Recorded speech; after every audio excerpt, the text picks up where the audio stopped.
Bismillahirrahmanirrahim. Assalamualaikum warahmatullahi wabarakatuh.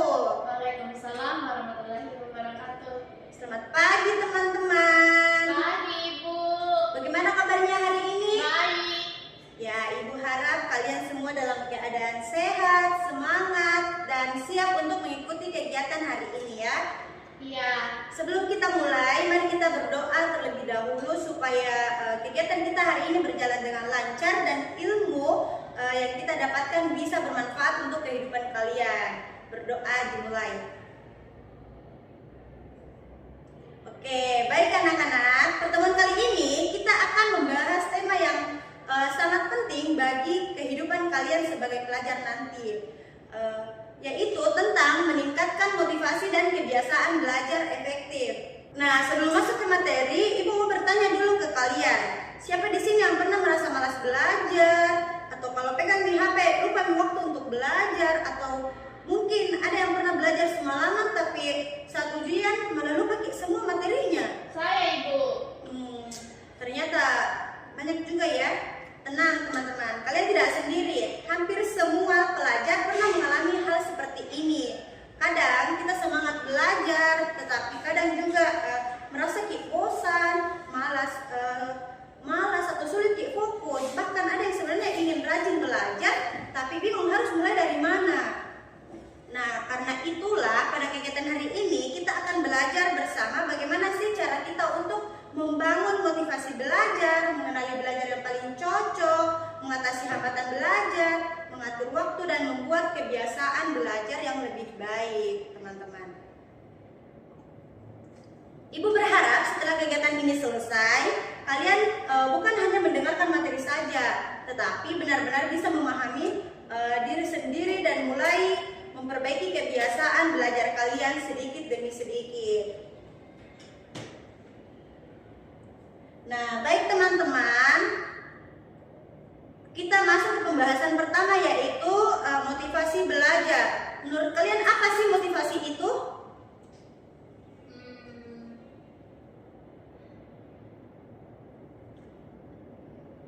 Ayo. Motivasi adalah salah satu faktor pendukung yang harus dimiliki oleh setiap orang agar bisa mencapai tujuannya. Ya, betul. Motivasi itu seperti dorongan atau semangat yang membuat seseorang mau belajar, mau berusaha, dan tidak mudah menyerah untuk mencapai belajarnya. Contohnya seperti kalian mau memiliki cita-cita menjadi dokter, guru, polisi, atau profesi lainnya. Tentu kalian membutuhkan usaha untuk mencapai cita-cita itu toh. Nah, dorongannya yang membuat kalian tetap belajar demi cita-cita itu disebut motivasi belajar. Motivasi belajar itu sangat penting. Kenapa? Karena tanpa motivasi seseorang biasanya mudah malas, bosan, suka menunda tugas dan kurang semangat belajarnya. Sebaliknya, orang yang memiliki motivasi belajar itu lebih rajin, lebih disiplin, lebih percaya diri, dan lebih bertanggung jawab terhadap tugasnya. Nah, teman-teman, motivasi belajar itu ada dua jenis, yaitu motivasi intrinsik yang berasal dari dalam diri kita sendiri. Contohnya, belajar karena ingin pintar, ingin memahami pelajaran, ingin membanggakan orang tua, atau mungkin arah cita-citanya. Motivasi ini tuh sangat bagus karena muncul dari kesadaran diri kita sendiri, teman-teman. Terus kedua itu ada motivasi ekstrinsik. Motivasi ekstrinsik itu motivasi yang berasal dari luar diri kita. Contohnya, belajar karena ingin mendapatkan hadiah atau reward toh, ingin dipuji, atau takut dimarahi sama gurunya, atau ingin mendapat nilai yang paling bagus. Keduanya sama-sama penting, tetapi motivasi dari dalam diri biasanya lebih bertahan lama. Sekarang Ibu mau kalian berpikir sejenak, kenapa saya harus belajar? Kenapa sih belajar itu sangat penting? Cita-cita apa yang ingin saya capai? Apa yang ingin saya banggakan dari diri saya sendiri? Karena kalau seseorang memiliki tujuan yang jelas, biasanya semangat belajarnya juga akan lebih kuat, teman-teman.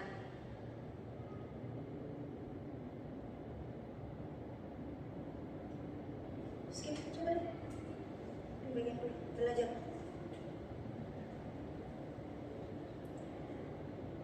Nah, sekarang kita masuk ke gaya belajar diri kita sendiri. Di sini kita harus mengenali gaya belajar kita. Teman-teman, setiap orang memiliki cara belajar yang berbeda-beda.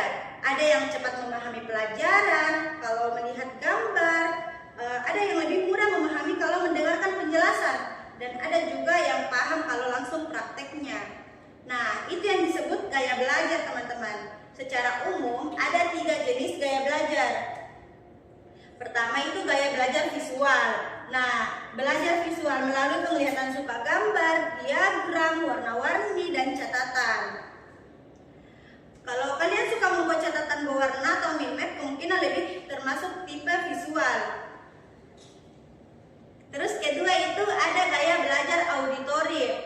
Nah, tipe auditori ini lebih mudah memahami sesuatu melalui pendengaran. Biasanya mereka suka untuk mendengarkan penjelasan, berdiskusi, membaca keras-keras, atau belajar sambil mendengarkan audio, teman-teman. Terus ketiga itu ada gaya belajar kinestik. Nah, kalau tipe kinestik ini lebih mudah memahami sesuatu melalui praktiknya langsung. Biasanya mereka suka mencoba sendiri, bergerak, praktek, eksperimen, atau belajar sambil melakukan aktivitas. Nah, teman-teman, tidak ada gaya belajar yang paling bagus. Semua gaya belajar itu bagus. Yang penting adalah kalian mengenali diri sendiri supaya kalian tahu cara yang paling cocok di diri kalian itu apa. Misalnya kalau visual gunakan warna dan gambar. Kalau auditori coba kalian belajar sambil berdiskusi. Kalau kinestik gunakan praktik atau simulasi langsung. Kalau kita mengenali gaya belajar sendiri, proses belajar biasanya akan terasa lebih mudah dan menyenangkan, teman-teman. Nah, sekarang kita masuk ke strategi belajar yang efektif.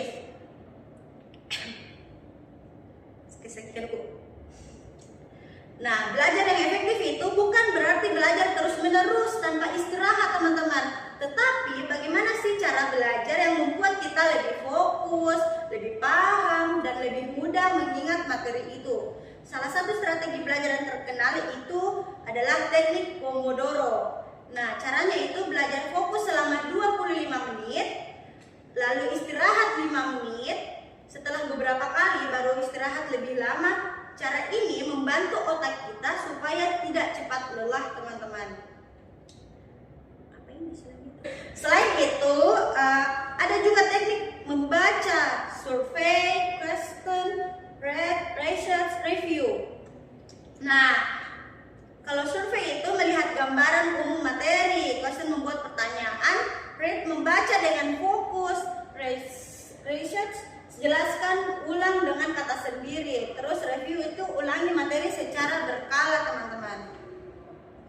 Teman-teman, seringkali kita merasa sudah belajar, padahal sebenarnya kita hanya membaca tanpa memahami materi itu. Karena itu penting sekali menggunakan strategi belajar yang tepat. Selain itu, ada beberapa kebiasaan belajar yang baik. Belajar secara rutin, mencatat poin, mengurangi bermain HP saat belajar, tidur yang cukup, dan tidak belajar mendadak saat ujian. Karena belajar sedikit demi sedikit tetapi rutin jauh lebih baik dibandingkan belajar semalaman sebelum ujian, teman-teman. Nah, baik teman-teman, setelah kita memahami materi tersebut, sekarang kita akan masuk ke aktivitas utama kita hari ini, yaitu membuat mind map atau peta belajarku. Nah, siapa di sini yang pernah membuat mind map? Mind map adalah peta pikiran yang membantu kita untuk menuangkan ide secara kreatif, menggunakan tulisan, warna, gambar, dan cabang-cabang pikiran lainnya.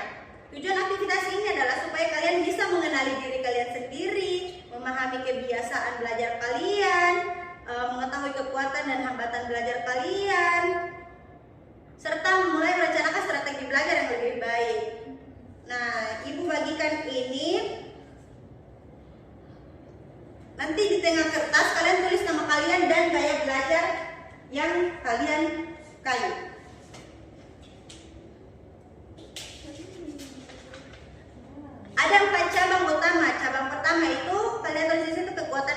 belajarku. Di bagian ini kalian tuliskan hal-hal positif yang sudah kalian miliki. Contohnya rajin mencatat, suka membaca, disiplin mengerjakan tugas, atau aktif bertanya. Terus cabang kedua itu hambatan belajarku. Tuliskan hambatan yang sering kalian alami, misalnya malas belajar, sulit fokus, atau terlalu sering untuk bermain HP.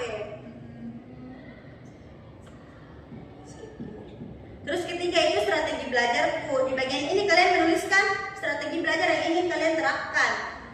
Contohnya belajar menggunakan jadwal, mengurangi bermain HP, atau belajar kelompok. Terus keempat itu teman-teman, ada target belajarku.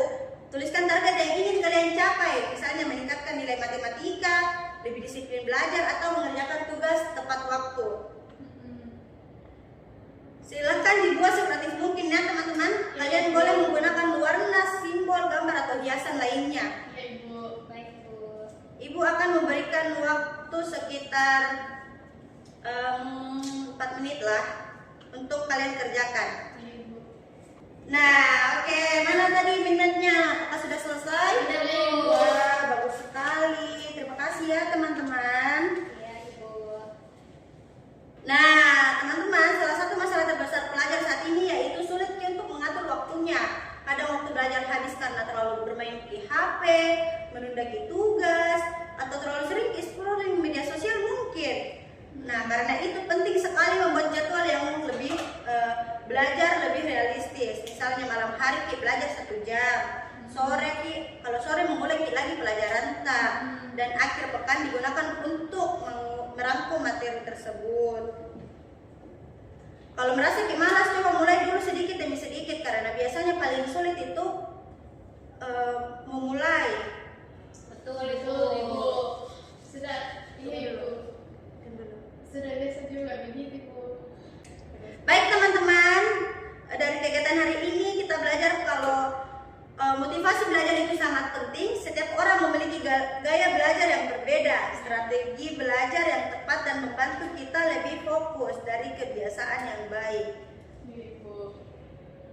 Ibu berharap setelah kegiatan hari ini kalian lebih semangat lagi untuk belajar, mengenali diri sendiri, mengatur waktu dengan baik, dan memperbaiki kebiasaan belajar kalian sedikit demi sedikit. Baik Ibu.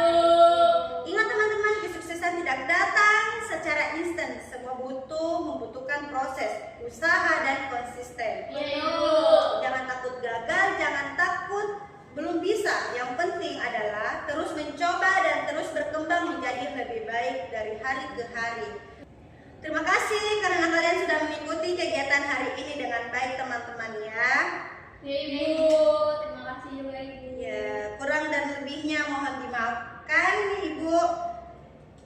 Tutup ya. Assalamualaikum warahmatullahi